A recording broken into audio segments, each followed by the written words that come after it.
오늘은 영적인 대적, 낙심이란 제목으로 주의 말씀의 은혜를 나누고자 합니다. 오늘 우리가 함께 나눌 말씀은 예수님께서 부활하신 이후에 엠마오로 향해 가던 두 제자와 연관된 이야기입니다.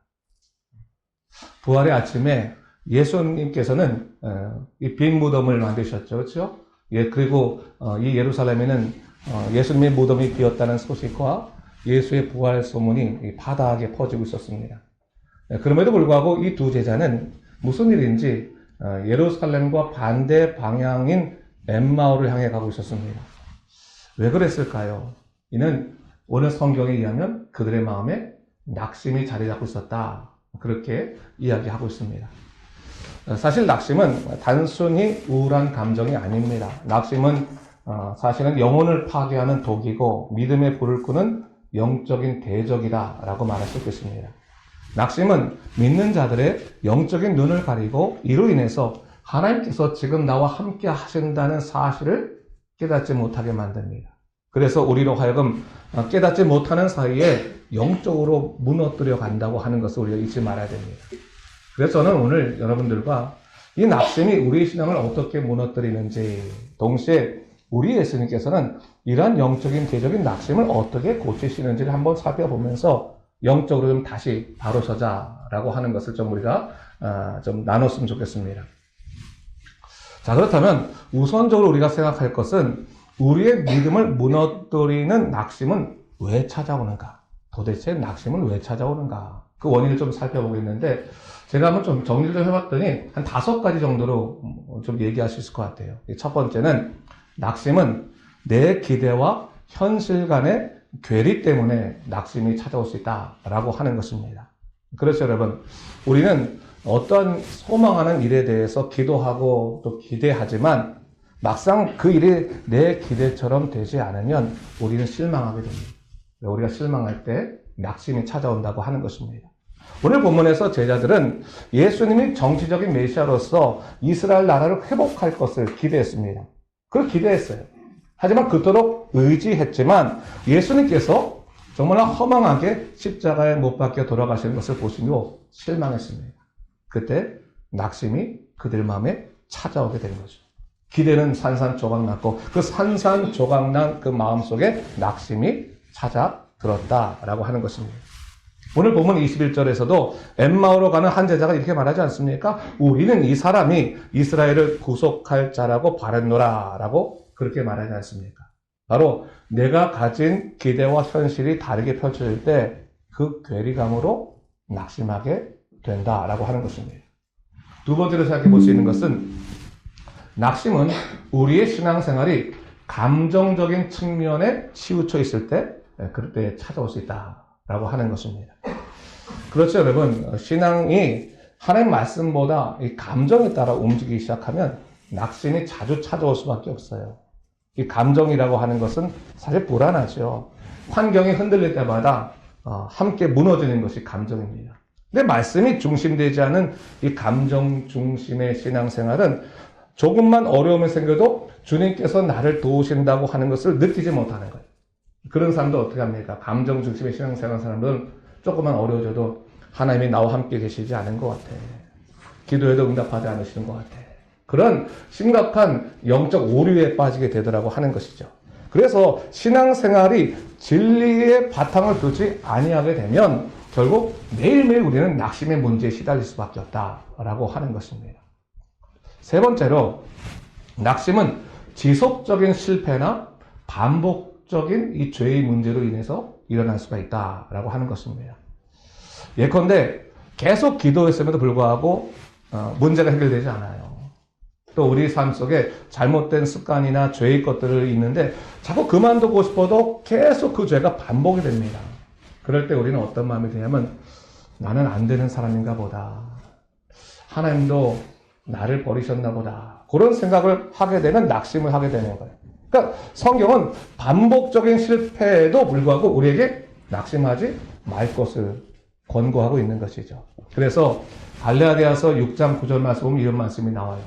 우리가 선을 행하되 뭐요? 낙심하지 말지니 때가 되면 거두리라. 여러분 이 말씀은 뭐냐면 이 선이라고 하는 것은 하나님의 일을 말하는 거죠.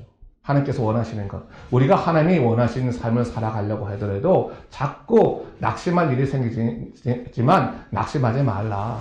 때가 되면 반드시 이루어질 것이다. 라고 하는 것을 얘기하고 있는 것입니다. 여러분, 어차피 우리가 하나님 나라 갈 때까지는 우리 삶에 실패와 실수가 반복될 수밖에 없습니다. 이것은 우리 인생 자체가 죄와 사망의 권세 아래에 있기 때문입니다. 문제는 우리가 그것을 해결할 수 없다고 생각하면 낙심이 찾아오는 것인데, 그런 판단조차도 어쩌면 하나님의 자리를 대신하려고 하는 교만이라고 볼 수 있는 거예요. 내가 할 수 있는데 내가 못한다라고 하는 거예요. 그러니까 우리는 어떻게 해야 되는 거예요? 나의 연약함과 한계를 고백하고, 주님, 저는 못합니다. 주님께서 맡아주세요. 주님께서 나의 모든 것들을 인도해 주세요. 라고 맡길 수밖에 없다는 것이에요. 네 번째로, 고립감이나 또 외로움도 낙심의 원인이 될 수 있다고 하는 것입니다. 내가 혼자 있다라고 느껴지거나 또 위로받을 수 있는 공동체가 없이 고립되면 낙심이 일어나고 또 길어질 수밖에 없는 거예요. 그러니까 사단은 이렇게 외로움에 빠져 있거나 어떤 사건으로 인해서 스스로 고립된 자들을 낙심시켜서 넘어뜨리려고 하는 거죠. 그 열왕기상 19장을 보게 되면 믿음의 사람 엘리야도 이세벨의 위협 앞에서 광야로 도망쳤단 말이죠.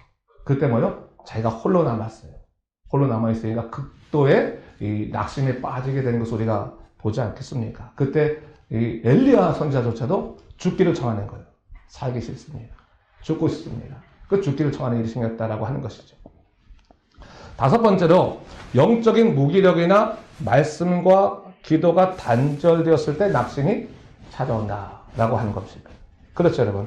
하나님의 사람들이 마땅히 말씀을 통해서 살아갈 터인데, 말씀을 멀리하고 기도를 소홀히 할 때 우리는 점점 더 하나님의 눈이 아닌 세상의 눈으로 자기 자신과 상황을 바라볼 수밖에 없게 된다라고 하는 것입니다.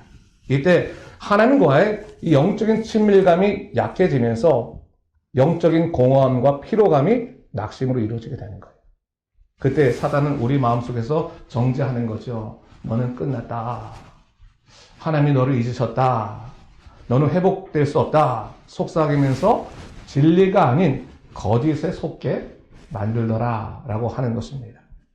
그러므로 우리가 이같이 이 낙심의 원인을 정확히 알고 이겨내야 될 터인데, 확실한 것은 우리 주님께서 언제나 낙심한 자를 가까이 하시고 다시 일으켜 세우기를 원하시는 분이시라는 사실이죠. 그래서 시편 34편 18절 말씀에서도 여호와는 마음이 상한 자를 가까이 하시고 중심에 통회하는 자를 구원하시더라.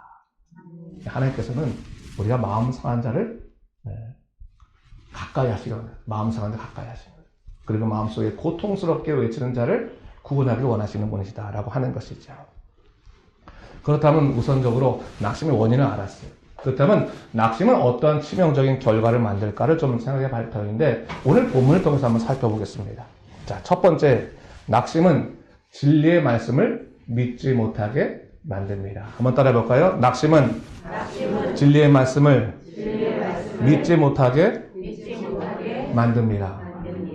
그렇죠, 여러분. 한마디로 말씀을 불신하게 하는 것, 말씀을 불신하게 만든다. 그러니까 오늘 본문에서 엠마오로 가는 두 제자는 예수님께서 부활하실 것이라고 하는 말씀을 이미 알고 있었어요. 그 사실을 알고 있었습니다.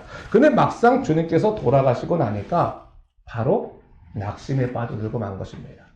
현실의 상처가 주님의 약속의 말씀을 불신하게 만들고 잊어버리게 만들었다라고 하는 것이죠. 종교개혁자 마틴 루터가 이런 말을 했어요. 믿음이란 보이지 않는 것을 보는 눈이다. 그렇게 말했어요.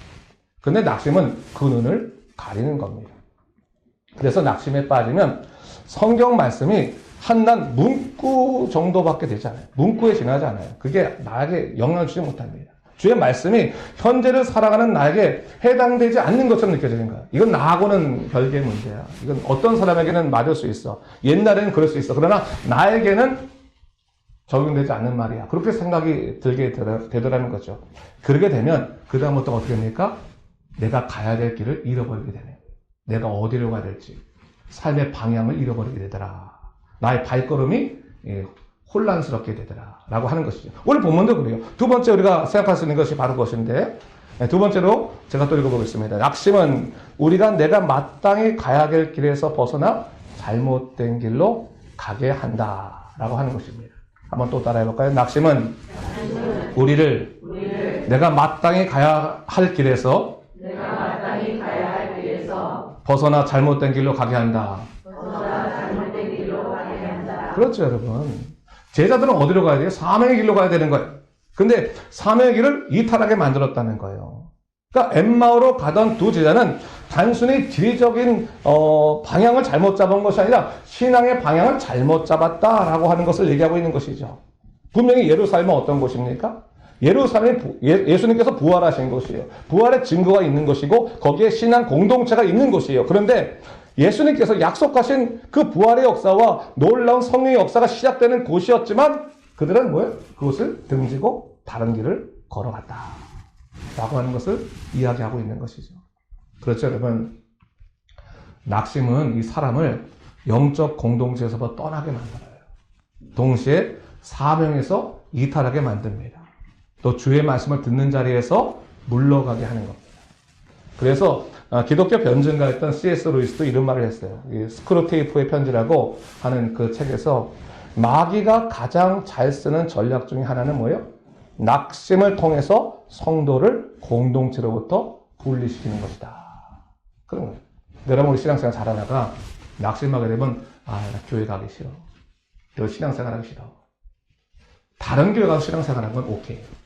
또 신앙공동을 찾을 수 있으니까. 그러나 아예 떠나서 그냥 멀리 사람들이 없는 곳에 가 있으면 그것은 안 되는 겁니다. 이 마귀의 이 전략에 넘어가는 것이라고 볼 수 있는 거죠.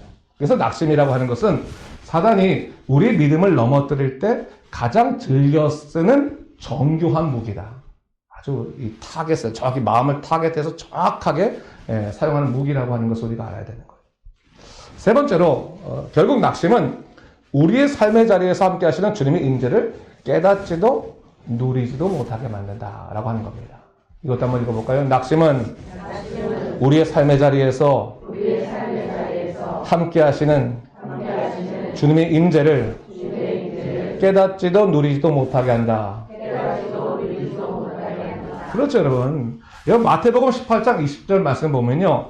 예수님께서 뭐라고 말씀하셨냐면 두세 사람이 내 이름으로 모인 곳에는 나도 그들과 함께 있다. 나도 그들 중에 있다라고 그렇게 말씀하셨어요.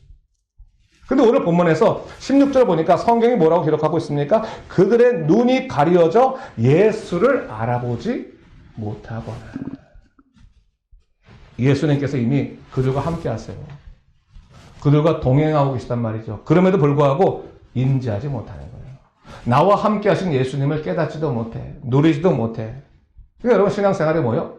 맨날 패배주의에 빠져 있는 거예요. 주님 나와 이미 함께 하셔서 이기는 자가 나와 함께 하시니 나 또한 이기는 자가 될 터인데 항상 주님이 나와 함께 하신다는 것을 믿지 못하니 뭐예요? 항상 패배감에 빠져 있게 된다는 것이죠. 여러분 낙심은 이처럼 예수님의 동행하심조차도 부정하게 만들더라라고 하는 것입니다. 그러나 오늘 본문의 말씀을 우리가 잘 좀 볼 필요가 있는 것이 뭐냐면 낙심은 우리로 하여금 주님의 말씀을 믿지 못하고 신앙의 길, 사명의 길에서 이탈하게 하는데 그럼 우리 주님은 가만히 계시냐는 거지. 우리 주님이 가만히 두지 않으세요. 당신이 택한 자를 다시 살리시는데 결코 포기하지 아니하시는데 여러분 우리 사람은 이런 얘기 했잖아요. 사람 고쳐 쓰는 게 아니라고. 우리는 사람 고쳐주지 못해. 우리는 그런데 주님은 고쳐주시는 거예요. 아멘? 아멘. 그래요. 나도 나를 못 고쳐요. 우리가 결단한다고 지켜질 것 같아요? 안 돼. 우리가 남을 고쳐요? 못 고쳐. 그러나 우리 주님은 고칠 수 있습니다. 그걸 믿는 거예요. 그래서 오늘 본문에 보니까 예수님께서 엠마오로 가는 낙심에 빠진 제자들을 고치셨는데 그렇다면 주님이 이 낙심을 향한 예수님의 처방은 뭐냐는 거예요. 낙심에 든 사람들을 향해서 예수님이 고치시는데 예수님의 처방이 뭐냐?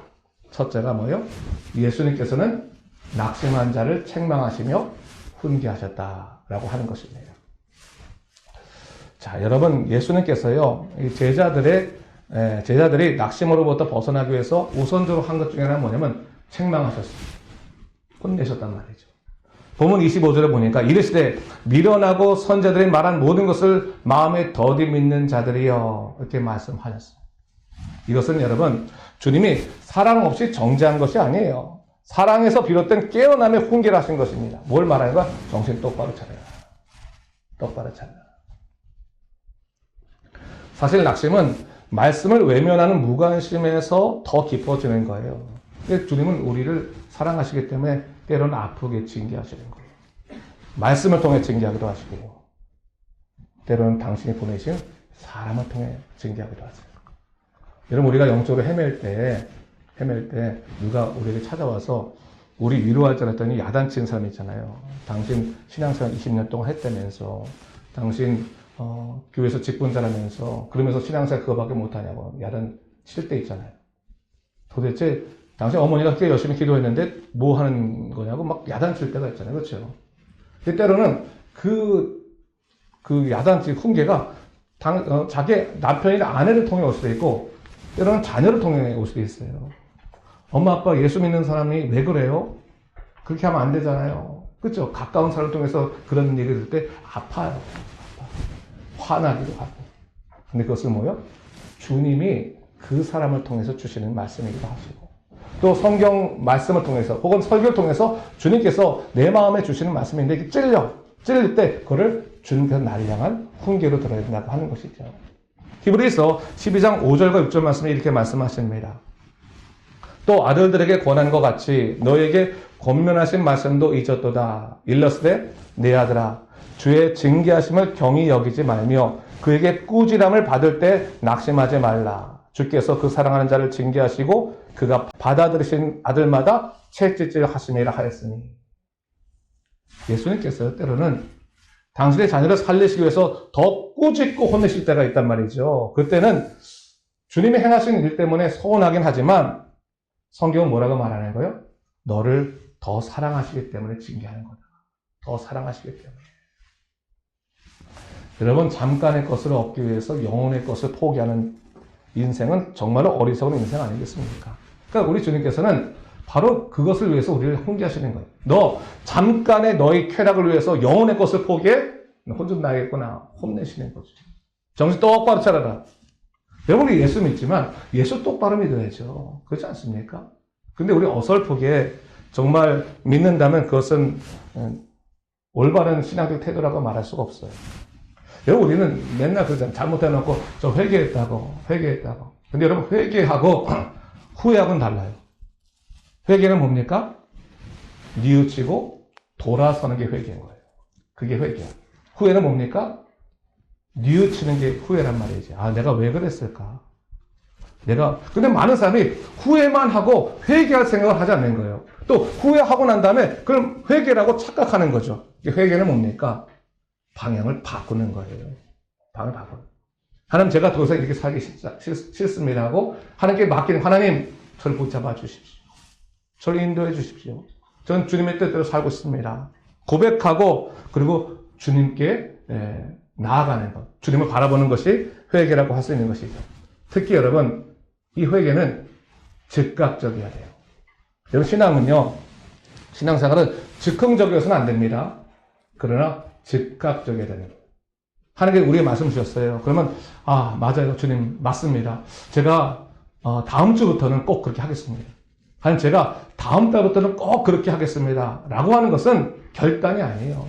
사단이 가장 잘 쓰는 방법 중에 하나가 뭐냐면 너 하나님 뜻대로 살고 하나님의 사랑 입어 살고 주님의 능력 가운데 살아가라 라고 말하면서 사단이 우리에게 한 가지 더 말하는 건 뭐냐면 그런데 오늘은 피곤하니까 오늘 하지 말고 내일부터 해라 라고 하는 거죠. 그러니까 맨날 우리는 신앙생활 한다고 생각하지만 사실은 내 삶에 영적인 변화는 없는 거예요. 맨날 내일 한다고 생각하니까. 그렇지 않습니까? 즉각적이게 돼요. 주님의 말씀을 들었으면 주님 내가 바로 이 자리에서 내가 변화되겠습니다. 그러나 나는 힘이 드니 주님 나의 마음조차도 주께서 받아주십시오. 그리고 자꾸 거기에 집중할 필요가 있는 것이죠. 자, 그리고 두 번째로 우리 주님께서는 그 낙심에 빠진 제자들에게 성경 말씀을 풀어 가르치셨다라고 하는 것입니다. 예수님의 처방 두 번째는 뭐냐? 낙심에 빠진 제자들에게 말씀을 천천히 풀어서 가르치셨다라고 하는 겁니다. 누가복음 24장 27절에 기록된 바와 같이 예수님은 모세오경과 선지자의 글, 곧 성경 전체에서 자신에 관한 말씀을 풀어 설명하십니다. 그리고 그 얘기를 들으면서 제자들은 마음이 뜨거워졌어요. 그게 성경을 말하고 있습니다. 죽은 마음이 살아났다라고 하는 것입니다. 찰스 스포전 목사님께서 이런 말씀하셨어요. 하나님의 말씀이 마음속에 불을 붙일 때 그 사람은 다시 일어날 수 있다라고 얘기했어요. 그 말씀이 식은 마음을 다시 불태우는 불쏘시개가 되었다라고 하는 것이죠. 디모데후서 3장 16절 말씀에서도 모든 성경은 하나님의 감동으로 된 것으로 교훈과 책망과 바르게 함과 의로 교육하기에 유익하니라고 말했어요. 여러분 말씀 없이는 회복이 없어요. 절대로 회복이 없습니다. 그러니까 내 삶의 자리에서 말씀이 회복되지 않는 이상은 내 삶이 영적으로 회복된 일이 있을 수 없는 거예요. 자, 이제 주님의 훈계를 들었어요. 그러면 어떻게 해야 돼요? 말씀으로 돌아가야 돼요. 말씀을 읽기 시작해야 돼요. 또 뭐요? 말씀을 배워야 되는 거예요. 교회에서 성경 공부를 할 때 일부러 가서 찾아가서 배워야 되는 거예요. 말씀을 계속 배워야 돼요. 참 이상하게도 제가 목회하면서 신앙교육을 하게 되면 이제 처음에 열심히 배워. 그러다가 몇 년 뒤에는 배웠다 생각하고 이제 안 하기 시작하잖아요. 그러면 이제 권사님, 집사님, 우리 성경 공부하세요. 그러면 목사님 제가 3년 전에 다 했어요. 5년 전에 다 했어요. 그 얘기하는 거예요. 근데 여러분 말씀이 양식이라고 본다면 아이고 여러분 5년 전에 먹었던 밥 먹었으니까 오늘 안 먹어도 되겠네. 왜 밥은 세 끼 꼬박꼬박 챙겨 드시고 그렇죠? 말씀, 영혼의 양식인 말씀은 꼬박꼬박 챙겨 먹지 않냐고 하는 것이죠. 말씀이 들어가야 되는 거예요. 말씀이 내 삶 속에 들어가야지만 우리가 진리를 깨닫게 되고 내 영이 살아나는 것을 경험하게 되는 거예요. 신앙생활 평생 했는데 예수님이 누구신지도 몰라. 진리가 뭔지도 모르고, 그렇죠? 복음이 뭔지도 모른다면 얼마나 아쉽겠습니까? 평생 교회를 다녔는데 교회만 다녔지 예수님은 못 만났어. 그것처럼 비참한 건 없는 겁니다. 바뀌어야 되는 거죠.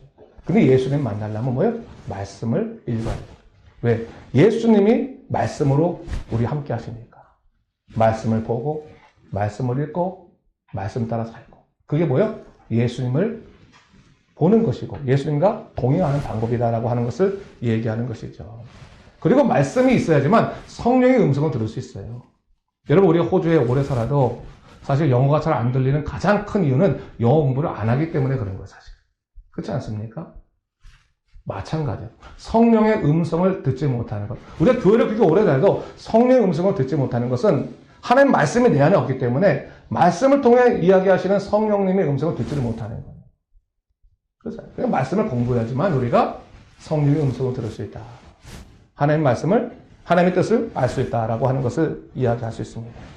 마지막 세 번째로 우리 예수님께서는 당신의 공동체 속에서 떡을 떼시며 눈을 열게 하셨다라고 하는 것입니다.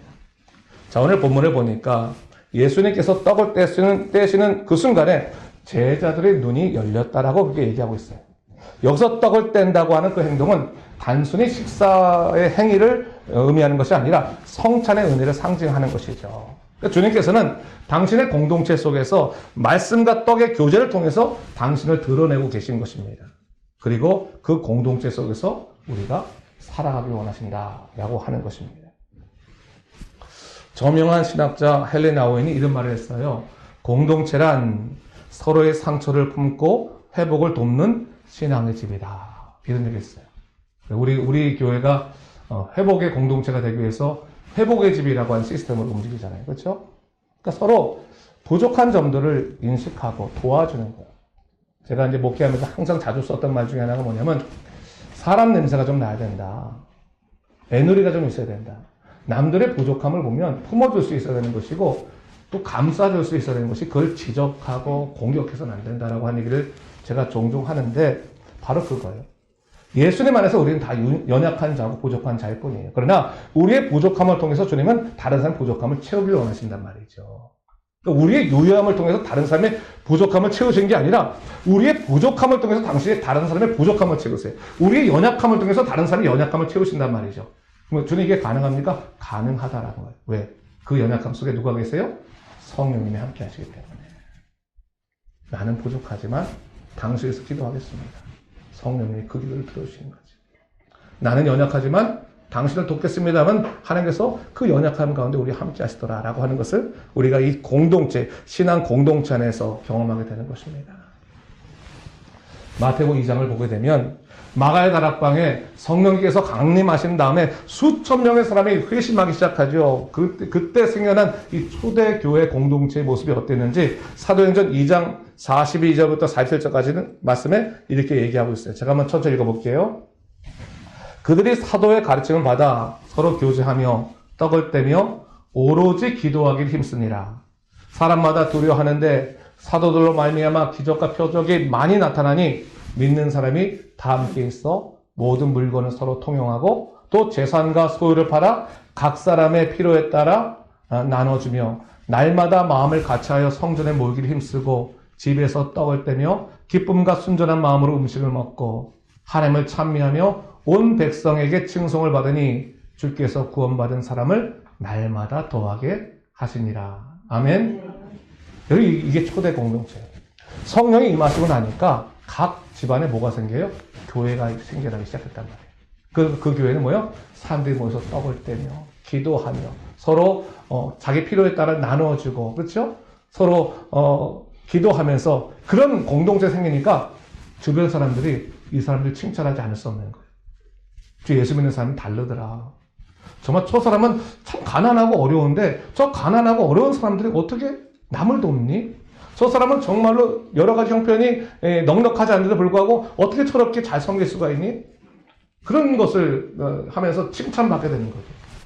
여러분 돈 많은 사람들이 그 돈으로 돈 없는 사람 나누는 것도 칭찬받을 일인데 그렇지 않습니까? 가진 것이 없는 사람들이 유약한 사람들이 나눌 수 있다고 하는 것은 얼마나 놀라운 일입니까? 이게 성령께서 가능한 일인데 놀라운 것은 그렇게 섬기고 돕기 시작할 때 하나님께서 가만히 계시지 않는다는 거죠. 우리를 계속 채우시는 거예요. 복의 통로가 되게 하시는 거예요. 여러분 두려워하지 마세요. 신앙생활은 기적을 경험하면서 하는 것이지 여러분 계산하면서 하는 것이 아니에요. 세상은 계산하면서 살아가는 거지만 우리 믿음의 사람들은 기적을 체험하는 거예요. 하나님 제가 연약하고 부족하지만 예수의 이름으로 내가 품기 원합니다라고 하면 하나님께서 능히 그것을 감당할 수 있는 능력과 또한 힘을 부어주십니다. 아멘. 그게 바로 성경이 말하는 기적의 역사다라고 하는 것을 얘기하는 것이죠. 근데 문제는 뭐예요? 오늘날의 교회는 이런 초대교회의 기적의 역사를 자꾸 잃어버려고 가는 것 같아요. 참 놀라운 이 역사를. 그래서 이 요즘 교회는 저는 항상 이 교회가 요즘 쇼핑몰처럼 변하고 있다라고 생각이 들어요. 쇼핑몰처럼. 그래서 내가 만족하도록 모든 것이 바뀌어져야지만 좋은 거예요. 화려하고 편리하고 그렇지 않습니까? 내 만족하려고 신앙생활하는 것이지 주님의 만족을 위해서 신앙생활하는 것이 아닌 것을 우리가 보게 되는 것이죠. 그러니 서로 나누지 않으니까 나눔과 섬김의 기쁨도 알지 못하고 하나님께서 나를 채우시는 것도 경험하지 못하는 거예요. 내가 다른 사람을 위해서 헌신해보지 못했으니 어떻게 하나님께서 나를 통해 일하시는 것을 내가 경험하겠어요. 그런 것이 없어진다는 거죠. 기적이 없어지는 세상 속에 살아가고 있다. 한 교회 안에서 마음을 같이하여 떡을 떼고 음식 먹는 일이 사라지니 그렇죠? 이 공동체가 세상 공동체로 바뀌어지는 거예요. 오늘날에 이 믿음의 사람들이 신앙 친구보다 세상 친구 좋아하는 경우들이 더 많아진 것 같아요. 세상 친구가 더 좋아. 근데 더 고통스러운 것은 뭐냐면 교회 친구를 세상 친구로 바꿔버리는 사람들이 있어요. 교회에서 만난 다음에 그 사람을 세상 친구로 바꿔버리는 거예요. 교회에서 만나서 같이 술 먹으러 가고 교회에서 만나서 같이 나쁜 짓 하고 그렇게 세상 친구로 바꿔버리는 경우들도 종종 생기더라는 것이죠. 어처구니 없는 일이지만 이것은 뭡니까? 결국 성령 충만하지 않기 때문에 벌어지는 일들이다. 그것을 우리가 기억해 볼 필요 있습니다. 중요한 것은 여러분 하나님께서는 그걸 원하지 않으세요. 이 공동체를 통해서 우리가 살아나길 원하시는데 신앙생활은 여러분 절대로 혼자 하는 건 아닙니다. 교회 오니까 사람들이 좀 이상해 보인다고 해서 나 혼자 신앙생활하다? 그 절대로 그렇게 하는 거 아니에요. 신앙생활을 함께 하는 겁니다. 함께하는 것인데 공동체가 필요하고 날마다 구원받는 삶이 늘어가는 경험을 통해서 우리는 하나님이 살아계신다라고 하는 것을 경험하게 되는 거예요.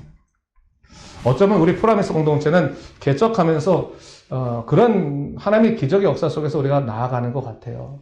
여러분, 한 영혼을 귀히 여기는 것이 우리에게 중요한 거예요. 한 영혼을 귀히 여기고 그 영혼을 살리는 것이 중요한 것인데 그러기 위해서는 여러분 우리 삶에 낙심이 찾아왔을 때 혼자 이기려고 하지 마십시오. 힘들 때 이 믿음의 사람들에게 도움을 청하세요. 기도해 달라고. 함께 해달라고 기도하면서 하나씩 다시금 세워져 가는 것이고 서로 붙들어주는 거죠. 서로 위로해주고. 그래서 우리 프라미스 믿음의 공동체가 서로 붙들어주는 공동체가 돼가는 것이 우리에게 되게 중요한 일이다라는 생각을 갖게 됩니다. 사랑하는 성도 여러분, 오늘 본문에서 이 예수님께서 그들과 함께 하신다는 것을 깨닫게 된 두 제자가 어떻게 됐습니까? 낙심의 사람에서부터 부활의 사람으로 바뀌어지게 됐습니다.